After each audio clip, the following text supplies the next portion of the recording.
Hi, welcome back to video 2 on my brand new channel. So today we're going to be talking around the concept of analysis paralysis when you're looking at making a lifestyle change. So I was very much the person that would read the books, listen to the podcasts, watch the YouTube videos, look at all the different ways that you can change your life and make these 8 steps to change this outcome of what you're trying to do, right? And there's so much of that on Instagram, on TikTok, on YouTube, that it becomes overwhelming because there's so many different ways of people that are doing things. And then it just led me down a path of analysis paralysis to be like, I've got all these things I could be doing, but I'm not doing any of them. So for me, analysis paralysis kind of looked like I was watching the YouTube videos and I was taking notes. I was doing the beautiful thing. I'm like, right, on Monday I'm going to do this, or on Sunday I'm going to start this, and I'm going to do a full reset, and all these grand things are going to happen, right? And it became a point where that was almost like a monthly kind of thing that I would try and reset myself. What became my identity was almost researching different things that I could be doing to shift my mindset, to shift my diet, to change my workout routines, or to create a workout routine as it was most of the time. Food I should be eating, a diet I should be following. But none of it stuck. I was doing all the mental work for change without actually changing anything of what I was doing. Until last year. Like last year I did 75 hard, and I did it from day 1 to day 75, and I made the changes, and that I think was the longest I'd ever stuck to any kind of regime, for argument's sake. And it had some really positive impacts on me. I loved doing the reading. I would have a routine in the morning where I would get up super early. I would read 10 pages of a book. I would write in my journal. I would have breakfast. I would go to the gym, and I would start the day feeling like I've won. Like I've already completed so many tasks. I've won. I got to day 75, and it's like something switched off in my brain and went, okay, you've done it now. You've proved it to yourself that you've done it. And then I just stopped and I went back to my normal routine, which was nothing really. It was continuing the research, continuing the analysis paralysis, right? So I've had a little blip, and I know that I can do it, but it's almost like I fall back into my comfort zone of researching and figuring things out. And I think the more that I sit with that now, and I've realized that it's been nearly 9 months since I finished that program, and I've just let these 9 months pass by, and I've fallen back into that routine. Researching and reading and watching the videos feels safe. I know in myself that I did 75 hard and I can do it, and it's like I could pick up any time that I want, but I just don't do it. I just kind of just at that very last moment I fail. And again, there have been some things that have occurred this year that have prevented me from sort of executing that. I would say I got pneumonia in the middle of the year. I then went away for a few weeks, and I had lots of kind of weekend trips, and it kind of threw my routine out. And then just recently, literally last week, after I did my first video, I got RSV. And I'm like, this year hasn't really been conducive to it. But again, I look at it as an excuse to go, oh, well, because of this happened. Oh, well, because that happened.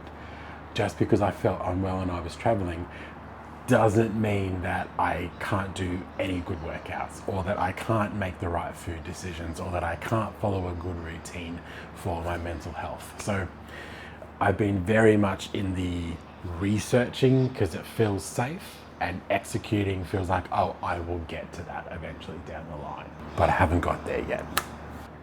I think what really shifted for me was when I think I said in the first video, when we were in South Korea, I was walking down the stairs at the metro station, and I was on my phone, and I was on my phone for a reason. So I was looking at, there was an emergency alert that kept popping up on my phone because there had been a bridge collapse, and the bridge collapse was what I thought was on the railway line to the airport. It wasn't. But I was trying to do Google Translate and figure out what that message was saying and what I needed to do then, because we're about to go to the airport to fly home. Anyway, because I was so busy doing that, I thought there were 2 steps on the very last little ledge before you get down to the subway, but there were 3. So I missed it and down I went. And that was my turning point to go, what the fuck? I'm sitting here on my phone looking for something that I could have solved later. I didn't need to solve it right then in that moment. And I got so distracted. And now, I mean, my ankle still hurts. And I think I said that in the first video as well, because I was distracted. Focus on what I wasn't focused on what I was doing. And what was really interesting was that probably a day or 2 before, I was kind of just having a little internal moment and just having a think around what am I doing, what I want to do with life, what I want to do, and I was almost like, give me a sign around what I should be doing, right? And it was almost like that I'm relating to the fact that that was a sign. So slow down, focus on what you're doing, concentrate on what you should be doing, and stop worrying about all the noise that's going on outside of your head. So I think that was the moment where it started to shift for me. Another moment was when I spoke with my PT when I got back from overseas and explained what had happened. I think his reaction to it was really, really good. He's like, all right, so you struggled when we first set up. You've been away, you've been unwell. Let's look at the amount of change you need to do at once. And I think that was kind of what was holding me back. I was, in my mind, putting so much pressure on myself around what do I need to do to get everything in check. And it was like, right, from this day, you've got to eat right, you've got to diet, you've got to exercise, you've got to read the book, you've got to do the diary, you've got to not complain. It was trying to do all these things all at once. And when I've tried that before, it didn't work. So why did I think this time was going to be any different? It absolutely wasn't.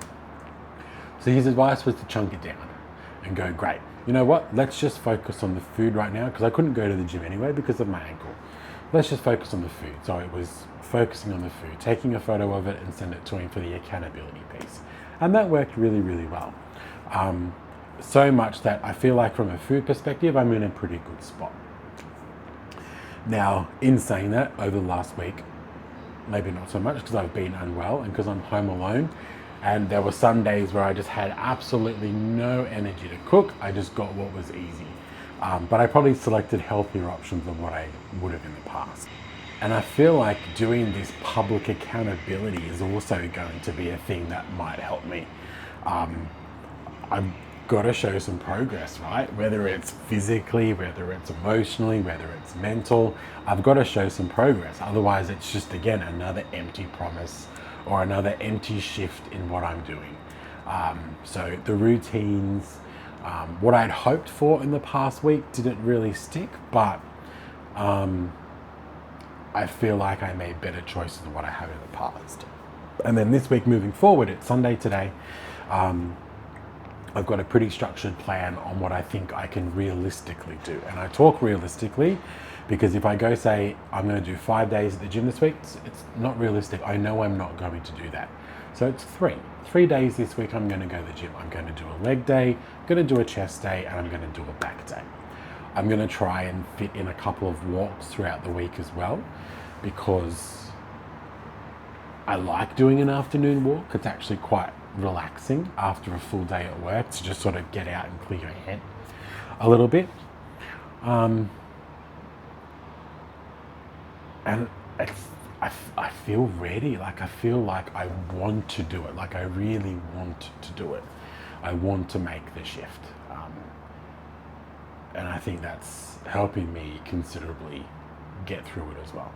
So in saying all of that, particularly around the analysis paralysis, one of the things that I'm focusing on moving forward is less of the self-help material, less of the Instagram posts, less of the YouTube videos, less reading. I've got that much knowledge and that much information and and so many people's opinions floating around in my mind What's really difficult is to sort of park all of that and go, I know what I know what I've read, now I need to go and do. So I need to stop consuming that information and consuming that material, because otherwise I feel like it might derail me. And that's an assumption that I've got. That's obviously not a fact. That's me thinking that if I go back down that path, it's going to go, oh, maybe I'm doing this wrong, or maybe I haven't set it up right, or maybe I'm not taking it as seriously as I should, blah, blah, blah. So I'm going to really pull back from that. Another thing I'm pulling back from a lot is just screen time in general. I was having a day yesterday, Saturday, and I was just sitting and I'm like, what am I supposed to do with my time? It's like I've forgotten what to do. And like an activity for the day is scrolling on my phone. So I really, really need to stop that. And again, there's no shortage of information and videos and people's viewpoints on phone addiction and what you can do to fix it.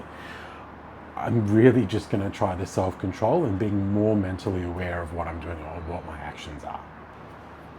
And look, as everyone, right, we've all got our backstories, we've all got our journeys that we've gone through.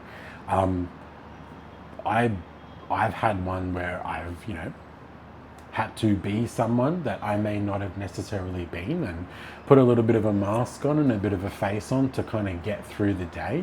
I'm sure there's millions, billions of people that have to do that as well, right? So there's definitely a lot there, but for me personally, like, I don't want to be that guy anymore. So I want to be who I am, be happy with who I am, be proud of who I am. And I think part of that journey needs to really start to be like, I can commit to something and I can see it through, and I'm not going to quit and I'm not going to give up.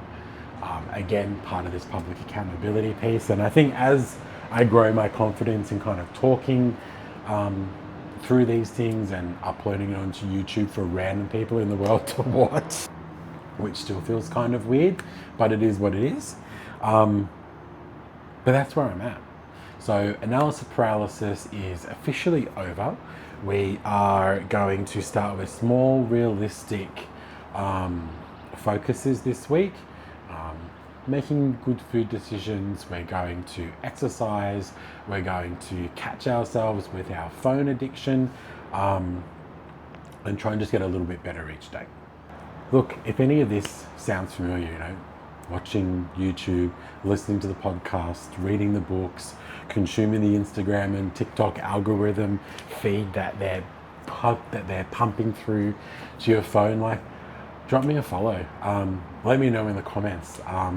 It's nice when you're part of a community that's kind of doing the same thing that you are. So yeah, I would love to hear from you, even hear from you what's worked and maybe what hasn't worked in your journey. Because like I said, there's so many hours of information and content that you can consume.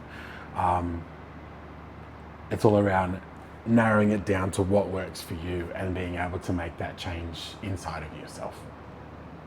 So thanks for joining me for this episode. I will see you again next week.